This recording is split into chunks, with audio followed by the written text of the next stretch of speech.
मेरी शादी को 8 साल हो चुके हैं। मैं 2 बच्चों की माँ बन चुकी हूँ। इधर कुछ दिनों से मुझे अपने पति में बदलाव सा दिखाई देने लगा था। वो ज़्यादा गाने सुनने लगे थे, गुनगुनाने लगे थे, रोज रोज शेव करने लगे थे।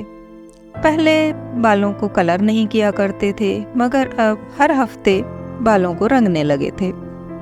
पहले वे समय पर घर आ जाया करते थे, अब 2-2 घंटे लेट आने लगे थे। पहले उनके मोबाइल में कोई लॉक नहीं हुआ करता था, मगर अब तो हर एप्लीकेशन को उन्होंने अलग अलग कोड से लॉक कर रखा था। यही कारण था कि मेरा शक बढ़ता जा रहा था। पहले वह बिना प्रेस किए कपड़े भी पहन लेते थे, मगर अब प्रेस किए कपड़े न मिलते तो वो हंगामा करने लगते। इतना ही नहीं, अब उन्हें नई नई ड्रेस खरीदने का शौक भी चढ़ रहा था। डाइटिंग भी करने लगे थे, जिम भी जाने लगे थे। यही सब कारण था कि मेरा शक बढ़ रहा था। हम पत्नियों की जिंदगी में 2 ही परेशानियां होती हैं जो सबसे बड़ी होती हैं। पहली खुद को मेंटेन करना और दूसरी पति पर नज़र रखना। मैं 2 बच्चों की मां बन चुकी थी, ऊपर से थायराइड की समस्या भी हो गई थी। यही कारण था कि मेरा वजन बढ़ रहा था। एक दिन मैंने पति से कहा, आपके शौक कुछ ज़्यादा ही नहीं बढ़ रहे हैं? कोई ऐसा कदम मत उठा लेना कि जिंदगी में ज्वार भाटा आ जाए। वह बड़ी संजीदगी से बोले, शक कर रही हो क्या? मैं बोली, हाँ, आपकी आदतें बदल रही हैं, इसलिए शक करना लाजमी है। वह बोले, मेरी जिंदगी का पहला और आखिरी प्यार हो तुम। तुम्हारे साथ आखिरी दम तक धोखा नहीं करूँगा। मैं बोली, ठीक है, अपने मोबाइल के सारे लॉक खोलकर मुझे दे दो, मुझे चेक करना है। इतना कहते ही उनके चेहरे की बत्ती गुल हो गई। बोले, अभी तो कहीं जाना है, तुम शाम को देख लेना। मैं बोली, बच्ची नहीं हूँ, शाम तक इस मोबाइल में शक करने जैसा कुछ नहीं बचेगा, तुम सब डिलीट कर दोगे, इसलिए मुझे अभी अनलॉक करके मोबाइल दो। वह प्यार से बोले, डार्लिंग, इतना शक भी मत करो कि तुमसे सचमुच दगाबाजी करने लगूं।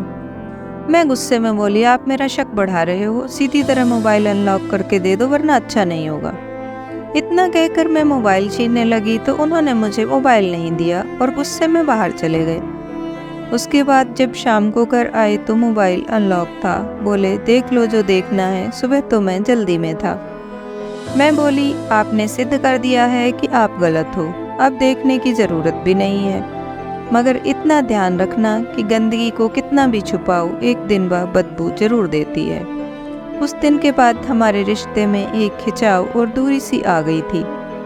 कुछ दिन ही बीते थे कि बदबू आ ही गई, वह भी इतनी तेज कि मेरा घर गंदा हो गया। एक दिन सुबह सुबह मेरे पति का दोस्त हमारे घर आया और बोला, तू तो बहुत ही घटिया इंसान निकला, तुझे अफेयर करने के लिए मेरी ही बीवी मिली थी। मैं तो यह सुनकर अचानक से जड़ हो गई।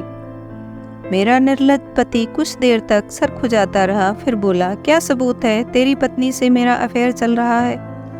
वह बोला, यह देख मेरी पत्नी का मोबाइल, जिसमें तुम दोनों की तस्वीरें गवाही दे रही हैं कि तुम लोग समाज के लिए एक कलंक हो।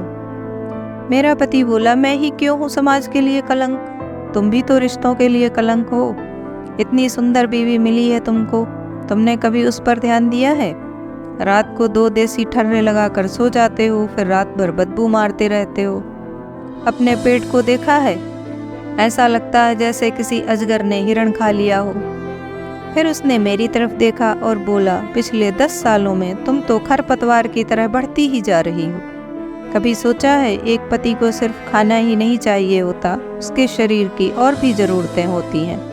माना कि बच्चे पैदा करने से शरीर बेढंगा हो जाता है, मगर इतना बेढंगा भी नहीं होना चाहिए कि उसे देखकर घिन आने लगे। पूरा दिन जानवरों की तरह चरती रहती हो।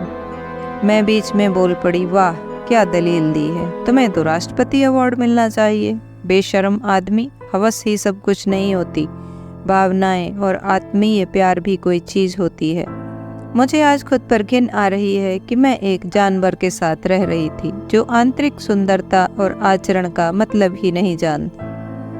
वह दृढ़ता से हंसा और बोला, इंसान कमाता इसलिए है कि उसे सुख मिल सके। बिना शारीरिक सुख के मानसिक सुख भी नहीं मिलता।